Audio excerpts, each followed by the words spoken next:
Hi guys, so this does kind of tie to the other message, but the reason why I decided to make it separate is because that message is more talking about like what happened to someone based on consequences, and I had to put it out. Like God told me I had to put it out, and I didn't want to put it out, and God was like, you have to. But this, if I connected these two together in that video, it would take away from. Okay, let me just say what I have to say. Okay, so Exodus 14 verse 14, the Lord will fight for you. You need only to be still. Okay. And here's what God was saying. And I even said this in the other video. God said, now it's time for you to move forward. As it's time for you to, you're going to feel lighter. You're going to feel a little bit better. Yes, there may be new devils when you get to new levels. But one of the main individuals that was bugging you guys, or whoever this is for, their main leader is down, right? So everybody else is kind of like pulled away now because they don't have no one to kind of they don't have a puppet master anymore other than the devil, right? But they need that physical puppet master, like someone in the physical, right? They don't have that person no more, right? But anyway, what God is saying is now it's time for you to move forward. But he also mentioned you did nothing wrong. You did nothing wrong. And the reason why he made sure he said this is because oftentimes as individuals, you know, we as children of God, we have big hearts, even for our enemies. I don't know, but I can't speak for everybody, but I don't want to see someone being punished. I don't want to see someone falling. I don't want to see someone being put to shame. I don't want to see someone passing away. I don't want to see someone going through these consequences, although it is from the works of their own hands. I don't want to witness it, and I don't want to know. We always want someone to be able to repent, to be able to turn their actions around, turn their life around.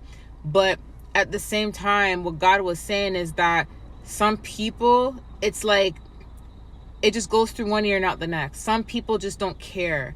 Some people are soulless. Some people don't care. And you have to understand that if God doesn't step in, it would have been you. If God doesn't step in, these people could have taken you out. Do you get what I'm saying? And that's why God steps in. Had God not stepped in for Moses, right, Pharaoh's army would have taken out Moses and Moses and the Israelites. But God had to step in. God had to give Moses specific instructions, and God had to step in, and God had to be strategic in order for Moses and the Israelites to be saved. It's the same concept with you. God knows you guys have a good heart. God knows you guys are humble. God knows you guys don't want to see nobody being hurt. And it doesn't only have to be for this particular situation that I just posted a video about. This is why I made a video separately, because it doesn't have to be for that particular situation. It can be as simple as someone that, you know, that hurt you in the past. You're seeing the consequences they're going through. Someone that may have put curses upon you in the past, the curses are affecting their own life, and you're seeing it. You're seeing how it's affecting their finances. You're seeing how it's affecting their children. You're seeing how it's affecting their household. You're seeing how it's affecting their health. You get what I'm saying? And although you didn't wish that, you know that it's the works of their own hands that's happening to them. It's not you saying, I'm sending this back to them, or I'm going to do it back to them. No, when God says be still, God will fight for you. All you have to do is be still. When you are obedient to God and you don't do nothing to nobody, anything that anybody does to you, it's going to automatically hit them. You don't have to even say you wanted to hit them. You don't have to do nothing. You don't have to say nothing. All you have to do is just mind your business and keep moving forward, because the shield of the Lord, it's like the shield of the Lord is like, it's like it's going to bounce back. I felt the shield of the Lord one time. I felt the shield of the Lord, and the shield was on me, and it was kind of vibrating. Every time they tried to come in, it was vibrating. So I knew that they couldn't get through. But what happens is when they send spirits to you, those spirits are going to get frustrated if they try to attack you and they can't attack you. They summoned up these spirits for a reason, and these spirits have an assignment, right? And if they can't fulfill their assignment, who are they going to go and attack? If they can't attack you, who are they going to attack? The person that summoned them up. You know what God told me too? When people summon up these spirits, automatically these spirits will attach to them too. Even though they think they're going to send these spirits to you, these spirits are automatically going to be bound to them. So they're risking their own lives trying to affect your life. Do you get what I'm saying? Trying to affect your life. So these spirits are automatically going to be bound to the person that is summoning them up, even to the person that is paying. Even if they're not doing the work, these spirits are automatically going to be bound. A person that is going to a witch doctor and paying a witch doctor to do specific things, you have to understand that this witch doctor is also going to have to use that person's name and information. The person that's paying them, the witch doctor is going to have to involve them in that ritual as well. Do you get what I'm saying? And that's what these people don't understand. When you going out there and you spending your money and doing this stuff, what you don't understand is you're also being put in this ritual. You're also being included in it. You're being involved in it. That witch doctor is going to make sure that you are connected, because if anything happens to that witch doctor, it's going to bounce back on you. That you think that person's just going to take the fall and not include you in it just over money? No, that person that's doing the ritual is not that silly. They're not going to just take the fall and then you don't get consequences for it when you're the one that's asking them to go out of their way to summon up these spirits. They know that these spirits are going to be attached to them, but they don't care because they want the money. But they're also going to make sure that you get them attached to you too if you go and do that. That's why God said don't do stuff like that. Don't do no reversal. Don't do any of that. All you have to do is be still.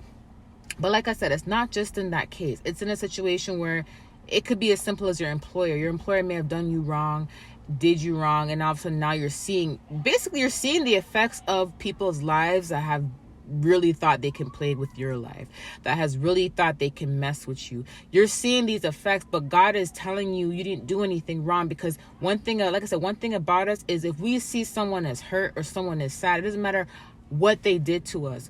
One thing about us is when we see that, we feel that we are hurt for these people. We cry for these people. We pray for these people. Do you get what I'm saying? I see people's lives today and I'm like, oh my gosh, like I see how their life is and I feel bad because I'm like, wow, like, you know, I really wanted to help you. I could have been a really solid friend in your life. You know what I mean? I really want to be a solid friend in your life. I want to upgrade you. I want to help you elevate, but I'm not allowed to because God forbid me to speak to you. But I'm watching you suffer and it hurts me. So the only thing I can do for you is pray, right? And when I ask God why, God says you can't help someone that doesn't want to help themselves. You have to understand that you have to go through specific consequences for being disobedient to me. So they have to go through specific consequences because they're being disobedient. Yes, the disobedience may be different. You may not have stooped to that level to do evil, to do a lot of that stuff, but you still had to go through specific consequences. We all children of God had to go through consequences for being disobedient to God. It could be as simple as God telling us to get up and to get this task done and we don't do it, and then now the computer shuts down and now we can't work for the whole week because the computer shut down. Where had we listened to God, that wouldn't have happened. Do you get what I'm saying? Or we would have got things done, right? That is a form of disobedience and a consequence from it, right? We all have to go through consequences. Unfortunately, the consequences also tie in with what was done. So the worse are the disobedience, the worse are the consequence. So if someone is trying to take you out, it's going to affect them. If someone's trying to curse your life, it's going to affect them. God says it's not your fault, because a lot of you guys, now that you are seeing the consequences in the lives of others, you're walking around with this guilt. Like, okay, I feel guilty because I know I didn't do anything wrong. I know I didn't wish bad on them. I know I prayed for them and stuff, but I also know that God had an involvement in the way things are going on in their life because they messed with me. And I feel bad because I know God is defending me and protecting me, but the defending and protectiveness from God resulted in them going through these turmoils and trials now.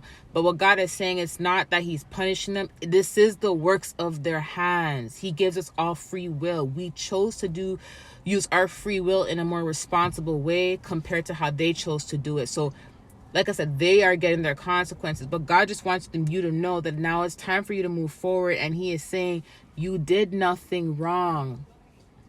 You did nothing wrong. Okay? Don't blame yourself for the actions of someone else, for the results of the actions that someone else placed upon their own life. Okay? That's what he wants you guys to know. Don't blame yourself for it. You did nothing wrong. I love you guys. I'll talk to you soon. Bye.